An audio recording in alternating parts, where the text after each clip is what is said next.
For generations, the public has been controlled through fear. The progression of perceived enemies has evolved over time.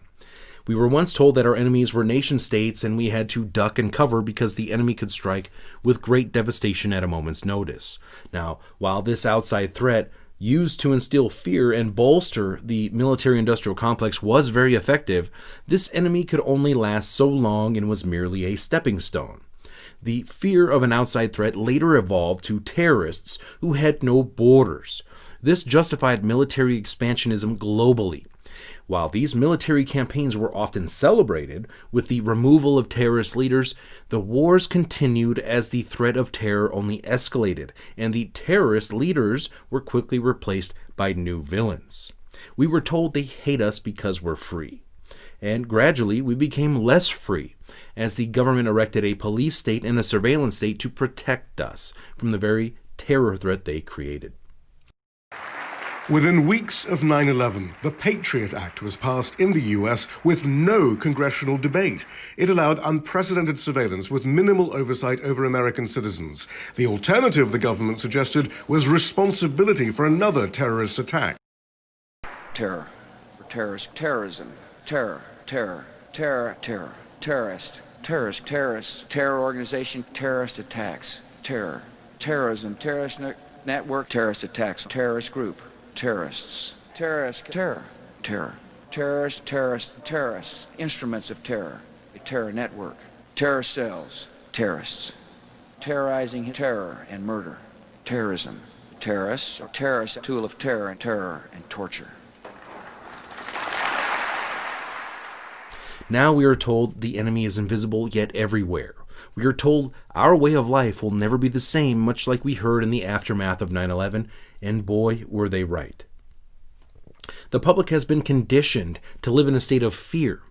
We have been conditioned to rely on the government as our only solution for safety and security. A solution we've been warned of for hundreds of years.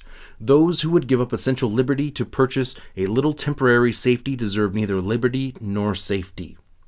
It's been said that you cannot invade mainland United States. There would be a rifle behind every blade of grass. So how do you take over a country without firing a shot? Step 1, declare an emergency. Step 2, roll out weaponized propaganda. Step 3, enforce a nationwide lockdown. Step 4, make the public so desperate they will beg for a state-sponsored solution. Step 5, COVID-1984. All to justify freedom as a casualty of war. So what's the next shoe to drop? Where do we go from here?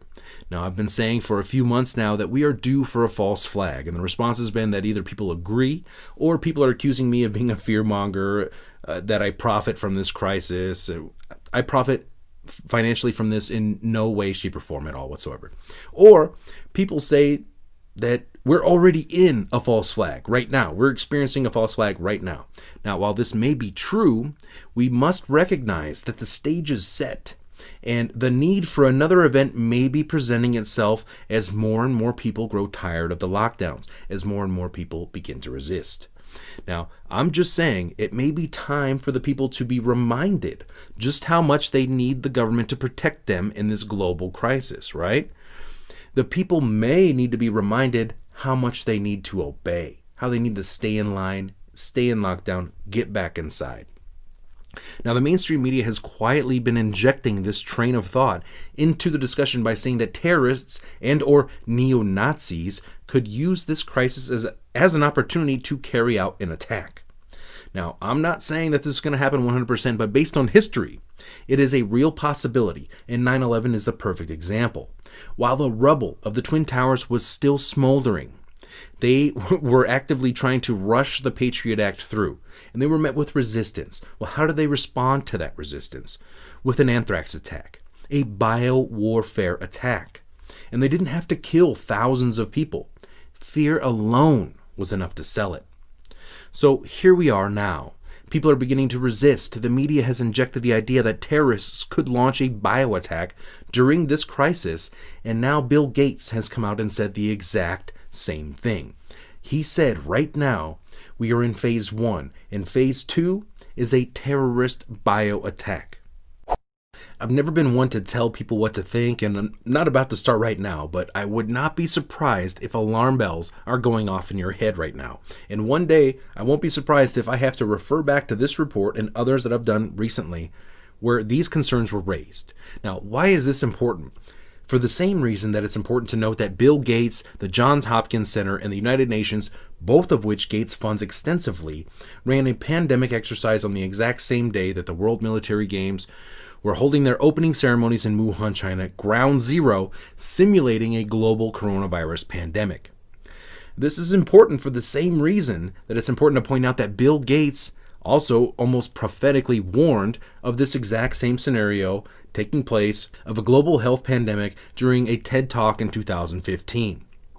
This is important for the same reason that it's important to point out that Dr. Tony Fauci, who sits on the Bill and Melinda Gates Foundation's Special Leadership Council for their Decades of Vaccination initiative, stated that the Trump administration would be hit with a surprise outbreak back in 2017. Now, if you want, you can say that all of these events were just several different coincidences which just so happen to involve the same groups of people over and over and over in the same exact scenarios which we are currently living out right now. Or you can say that the writing has been on the wall for some time. So what is the end game here? Well, in my opinion, it's global governance delivered through technocracy, which is a scientific dictatorship run by an unelected elite, which are ready to roll out a new digital system of control, which will be run on 5G, artificial intelligence, biometrics, and the blockchain. Your entire existence will be tracked, traced, monitored, surveilled, regulated, and taxed into submission. So how do we stop it? Well, that is the million-dollar question, but as David Icke pointed out right here on this very channel and on several others, if we do nothing, they win. Okay, so we must resist. Now, if you are presented with a situation that you are not okay with or comfortable with, resist it. Plain and simple, resist it. Be as independent from the system as possible. They've been trying to foster dependence upon this system for generations, trying to make it the easy road out. And once you're dependent upon this system, it owns you. Now, they are already talking about coming to people's homes and taking family members away. Are you okay with this? This coronavirus crisis not only falls in line directly with the United Nations 2030 agenda, it has accelerated it. Now, we are witnessing a pre-packaged global transformation taking place right now, and it's up to you. It's up to all of us to resist it. The time is right now. Where is your line in the sand? Because the level of tyranny you will live under is the exact amount you will put up with.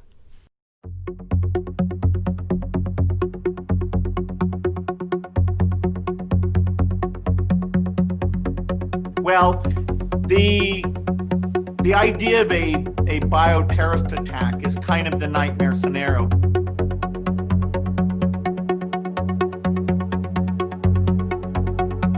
To be ready for pandemic 2, I call this pandemic 1.